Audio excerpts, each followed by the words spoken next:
I don't understand the concept of giving up, because I also live in a world that I think other leaders live in, which is not being able to hear the outside affirmation or pushback. The reason I have tenacity and determination is I'm playing this game for me. I'm doing this for me. So I don't give up because I like it. I'm in it for the journey, not for the bonus. If you want to be a leader because you want to get the financial compensation that comes along with leadership, you're gonna be bad. I'm just very comfortable saying that. If your core KPI is the stock price, the IPO, how much you'll make on the SPAC, what your salary is, if that's, and by the way, those are important things. There's nothing wrong with that. But if that is your, if that is your game, you will struggle. As Rushi says, how do one figure out the difference between hustle and burnout? It's very easy. I work a lot of hours, but my anxiety levels are 0 and I sleep like a rock because I'm not in it for the money or the accolades, and I don't spend my money to impress others, so I save money. So if God forbid all my businesses go out of business, I'll have to downgrade my homes, but I'll still be able to live a comfortable life. And whether that's a millionaire or 100,000aire, those are realistic things. The problem is most people get to burnout because they don't know how to manage their money. They overspend. Compassion matters to me. There's a saying that I believe in more than anything, which is there's 2 ways to build the biggest building in town. If you want to build a big business or a big legacy or a big nonprofit or a big political career, there's 2 ways. 1, you just go out and build the biggest business. 2, you tear down everybody else's building. So for me, I watch a lot of leaders and I notice that a lot of people lead from tearing down everything around them. They win by default. By tearing everything else down, they're the last building standing. I think this is a very lonely and very short-term success track. I'm a big fan of just going out there and trying to build the biggest building. And if somebody happens to build a bigger building because they are more talented or more strategic, listen, I'm not a cheerleader to my competitor, but I absolutely acknowledge and respect that execution. I spend all of my time looking at behavior.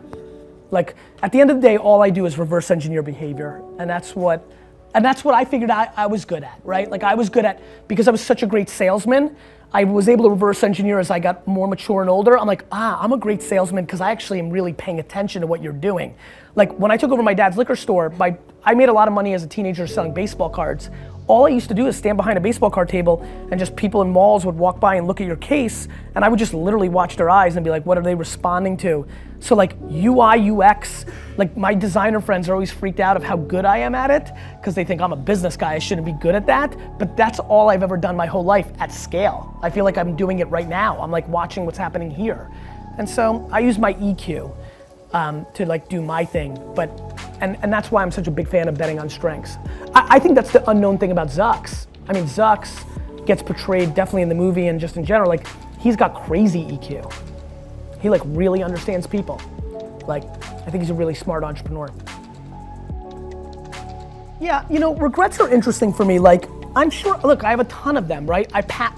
If you go look at my first book, it's called Crush It. In there, I thank my entire family and one random human being, Travis Kalanick, CEO and co-founder of Uber. And I passed on the angel round in Uber. I literally left $700 million on the table by not investing in my buddy after I just told you bet on people and this and that.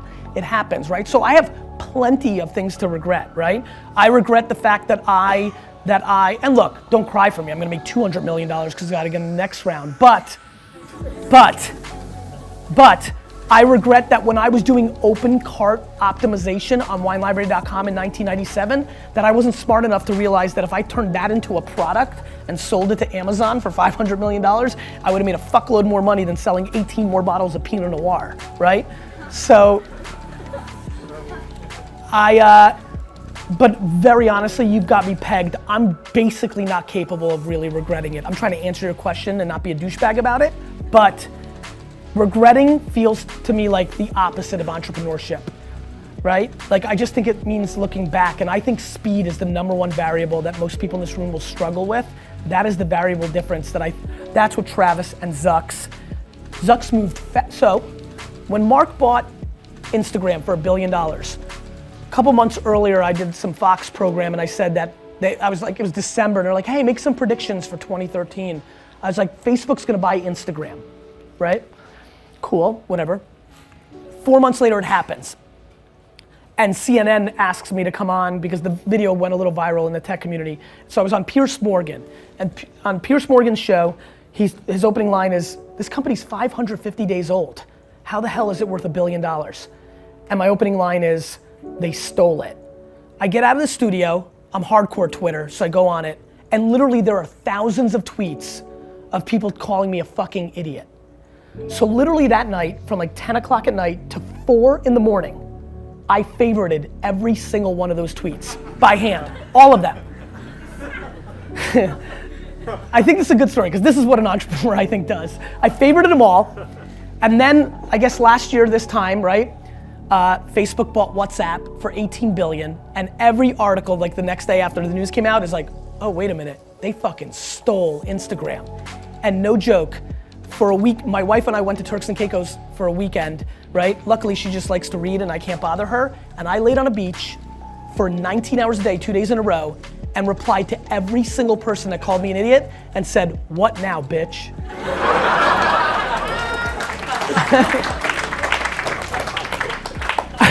I really think I just wanted to get that in and humble brag, but I don't remember why I said that. Oh, why I said it. So Zucks offered $3 billion for Snapchat, and a lot of people didn't, like that seemed insane.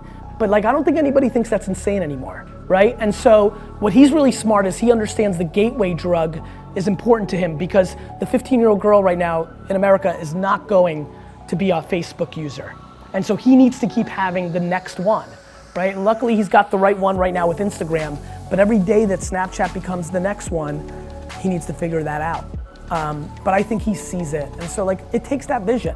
Travis knew that he had to move to every market faster than Lyft, right? And so he just kept raising money if he could, and that was the right execution. So I think speed is something that people really need to wrap their head around. You're 20 years old right now. Yeah. I would do what I did, which was like, not give a fuck about school and start prepping for my life.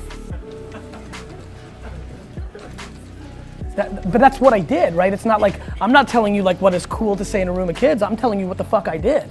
Like, go Google Mount Ida College. Did you do that?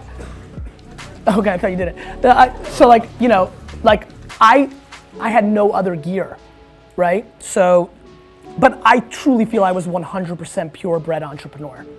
I truly believe that. And I truly believe that it's probably a high significant chance that nobody in this class is.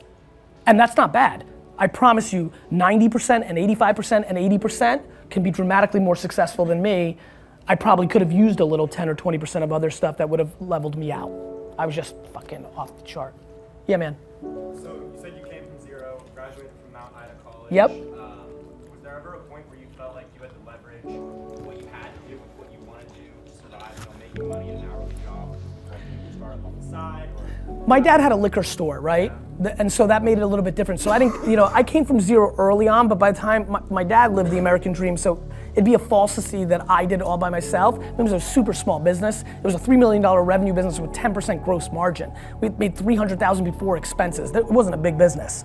But I knew at 14 that I was way better than my dad, right? And I was pumped because I was so thankful for what my dad did, because like, we came here and had nothing, and then we had something, right? So I had this incredible family pride to come in and pay him back, right? And to walk into a family business that's doing 3 million and in 24 months be doing 12 million, and like I had to buy my own car, like at a garage sale, by the way, and then my brother, who's 11 years younger than me, got a Lexus. Like, I'm a little bitter, but like, I'm super proud of that part. So I'm not sure, like I have a little bit of a different, like everybody, we all have our different, look, Look, I used to be super disrespectful to rich kids, but now that they're all my friends, I now realize like, fuck, they got it shitty too, right? Like I have a bunch of friends who are like fucking really struggling to try to navigate like that they didn't start on 3rd and a half base and are trying to do it their way. And so like, everybody's got their shit, right?